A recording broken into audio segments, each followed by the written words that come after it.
ఒక్క ఇంటిని రెండోసారి టచ్ చేస్తాం. గతంలో ఏ ఒక్క నాయకుడు కూడా చేసింది అంటే ఒక్క ఇల్లు కూడా వదలకుండా ప్రచారంలో భాగంగా అలాగే చేస్తున్నాం, గడప గడప అలాగే చేస్తున్నాం. ఒక పక్కన సంక్షేమం, ఒక పక్కన అభివృద్ధి, ఒక పక్కన శాంతి భద్రతల విషయంలో శాంతియుత పాటించడం, మరొక పక్కన మమేకం కూడా. ప్రజాస్వామ్యంలో నాయకుడు చేయాల్సినటువంటి పనులు ఇవే అని చెప్పి మా నాయకుడు జగన్మోహన్ గారు తెలియజేశారు. అందులో భాగంగా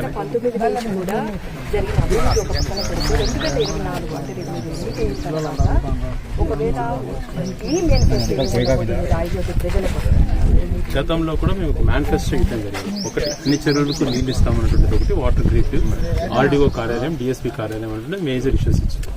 ఆర్డీఓ కార్యాలయం గతంలో లేనటువంటి దాన్ని ఈరోజు జిల్లా కేంద్రం చేయగలిగింది.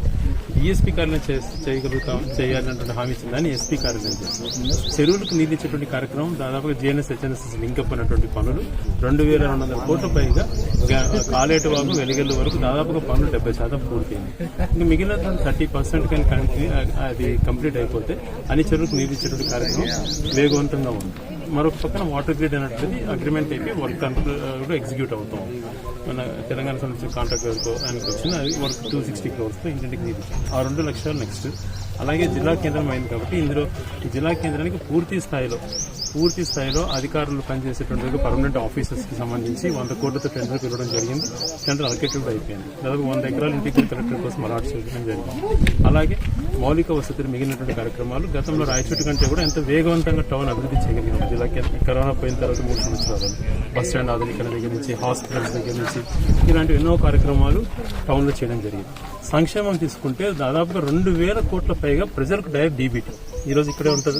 సామాన్య మానవుడు బడుగు బడిగిన వర్గాలకు సంబంధించిన వాళ్ళని కానివ్వండి, మధ్యతరగతి రైతు అన్న ఏ మనిషికి కూడా లబ్ధి చేకూరని వ్యక్తి అనేటువంటిది లేదు.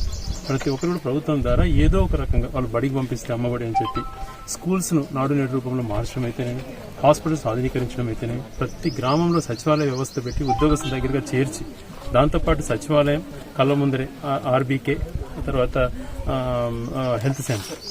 ఈ గ్రామం పెద్ద మాధవరం అనే గ్రామంలో మనం ఉన్నాం, రాయచోటి రూరల్ మండలం. ఈ గ్రామంలో 2 సచివాలయాలు, 2 ఆర్బీకే, 2 హెల్త్ సెంటర్. అంటే ఇలాంటివి కళ్ళకు కనపడి ప్రజలకు దగ్గరగా ఉండే పరిపాలన. 50 ఏళ్ళకు ఒక వ్యక్తి వాలంటీర్ సేవ చేసినట్టు కార్యక్రమం, లంచాలు లేకుండా వాళ్ళు చెప్పులు అరిగేటట్టు బయట తిరగకుండా డైరెక్ట్ గా వాళ్ళ ఖాతాలో వేయడం. మరొక పక్కన ప్రజలకు అందుబాటులో ఉండడం.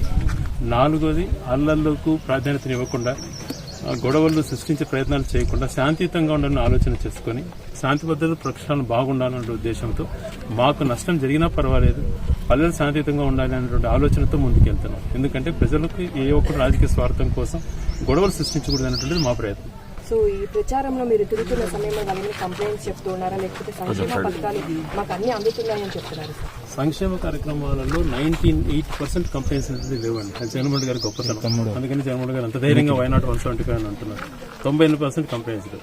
కొన్ని ఆధార్ మిస్టేక్స్ కావడం, లేకపోతే ఆధార్లో వాళ్ళకున్నటువంటి ఉద్యోగస్తులు ఎంప్లాయీస్ గా ఉండడం, లేకపోతే 4-wheeler కార్ ఉండటం, 10 acres పైన ల్యాండ్, అట్లాంటి ఇన్ఎలిజిబుల్ కొన్ని ఇష్యూస్ వస్తున్నాయి. అవి కూడా చాలా మైనర్, 1-2%. నెక్స్ట్ వాటికి కూడా అంటే వాళ్ళ కొడుకు ఉద్యోగస్తులు అయినప్పుడు కార్డ్ సపరేట్ చేసి ఆప్షన్ కూడా ఇచ్చారు. అటువంటివి కొంచెం హౌస్ హోల్డ్ మ్యాపింగ్ గా డివైడ్ చేస్తే ఆ చిన్న ప్రాబ్లమ్స్ కూడా సార్ట్ అవుట్ అవుతాయి. 98% కంప్లైంట్స్ లేవు. 4 సంవత్సరాలు వర్షాలు సమృద్ధిగా కూర్చే, ఈ సంవత్సరం వర్షాలు బాగా తక్కువ పడవు, కొంచెం త్రాగునీటి ఇబ్బంది ఇప్పుడు కనపడతాం. దీనికి పర్మనెంట్ సొల్యూషన్ కోసమే వెలిగెల్లు వాటర్ గురించి ప్రయత్నం చేస్తున్నాం. అది ఖచ్చితంగా కంప్లీట్ చేసి తీరుతాం నెక్స్ట్ 2 years లో. దాంతోపాటు ఇప్పుడు కూడా గతంలో అంటే మేము వైఎస్ఆర్ కాంగ్రెస్ పార్టీకి సంబంధించి జగన్మోహన్ గారు ప్రతిపక్ష నాయకుడు కూడా చెప్పేటువంటి వాడు చేయగలిగింది ప్రజలకు చేస్తూ ఉండండి అన్నది. అందుకే ఏ రోజు కూడా ఎక్కడ ప్రజలు ఇబ్బందుల్లో ఉన్నా స్పందించేటువంటి గుణం మాకు జగన్మోహన్ గారి నుంచి నేర్చుకున్నాం. ఇక్కడ మాకున్నటువంటి స్థానిక నాయకులు కూడా అటువంటి సహాయ సహకారాలతో సొంత డబ్బులైనా పెట్టి మాకు చేద్దాం, నీళ్ళు ఇవ్వాలనుకుంటే దానికని కానీ, బోర్లు వేసే విషయంలో కానీ అధికారులు లేనప్పుడు ప్రయత్నం చేస్తుండేవాళ్ళు. ప్రజలకు ఆ నమ్మకం మా పైన ఉంది. అలాగే ఈరోజు రాయచోటి అనేటువంటి ఒక వెనుకబడినటువంటి ప్రాంతాన్ని జిల్లా కేంద్రం చేసుకోవడం, ఎటువంటి అవినీతికి పాల్పడకుండా చట్ట ప్రకారం అసైన్మెంట్ 5,000 ఎకరాలు రైతులకు ఇవ్వడం జరిగింది.